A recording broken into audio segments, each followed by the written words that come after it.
ফাতেমা রে, ও ফাতেমা, আমি তোমার কাছে একটা খবর জানাইতে চাই। ও আব্বাজান, আপনি কি খবর জানাইবেন? আপনার কাছে জানতে চাই। মাইয়ারা তো বাবারে বেশি ভালোবাসে, ছেলেরা মারে বেশি ভালোবাসে। ফাতেমা চোখের বাণী যারা কয়, বাবা, ও বাবা, আপনি কি বলবেন বলেন না রে আব্বা, এতদিন হয়ে গেছে আপনি তো আমারে কোনো কথাও বলেন না। অসুস্থ অবস্থায় আপনি আপনার হুজরা মুবারকের মধ্যে শুয়ে থাকেন। আমার দয়াল নবী কয়, রে জগৎবাসী, আমি যখন অসুস্থ অবস্থায় আমার হুজরা মুবারকের মধ্যে শুয়েছিলাম, আমার আল্লাহর নবী বলেছেন, মা বাইনা বাইতি ওয়া মিম্বারি রওজাতুম মির রিয়াদিল জান্নাহ। নবীর রওজা থেকে নবীর ঘর পর্যন্ত এটা জান্নাতের একটা টুকরা। এই জান্নাতের নাম হলো রিয়াদুল জান্নাহ। আমার দয়াল নবী কয়, হে উম্মতের দলেরা, আমি নামাজ যখন পড়তো মদিনার ভিতরে মানুষেরা, আমি আমার ঘর মুবারকের মধ্যে শুয়েছিলাম। শুয়ে থাকা অবস্থায় আমি জানালার পর্দাটা সরাইয়া দেখি আমার আবু বকর ইমামতি করে রে। আমি নবী চোখের পানিগুলা পালায়া কই, ফাতেমা রে, আমি নবী তো এই ইসলামটার লাগা কষ্ট করছিলাম, দেখছুনি নামাজের সময় হইয়া গেছে রে।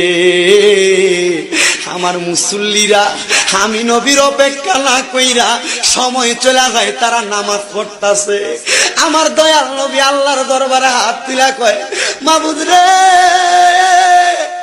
ও দয়াল আল্লাহ, কিয়ামতের আগ পর্যন্ত আমার উম্মতেরা যদি এমন ভাবে নামাজ পড়ে রে, আমার উম্মত রে, তুমি আল্লাহ জান্নাত ছাড়া জাহান্নাম দিও না। আমার গভীর মনোযোগ দিবেন। তাহলে আমার নবীকে আমার আল্লাহ যে ইন্তেকাল করাইছেন, মানে স্থানান্তর করছেন, আমার নবী নবীর উম্মতদেরকে শিক্ষা দেওয়ার জন্য কি করছেন একটু বুঝবেন। বাজান আমার দয়াল নবী মিলাদুন নবীর আলোচনার ধারাবাহিকতায় আলেমগণ হুজুরগণ অত্যন্ত সুন্দর আলোচনা করেছেন বাজান।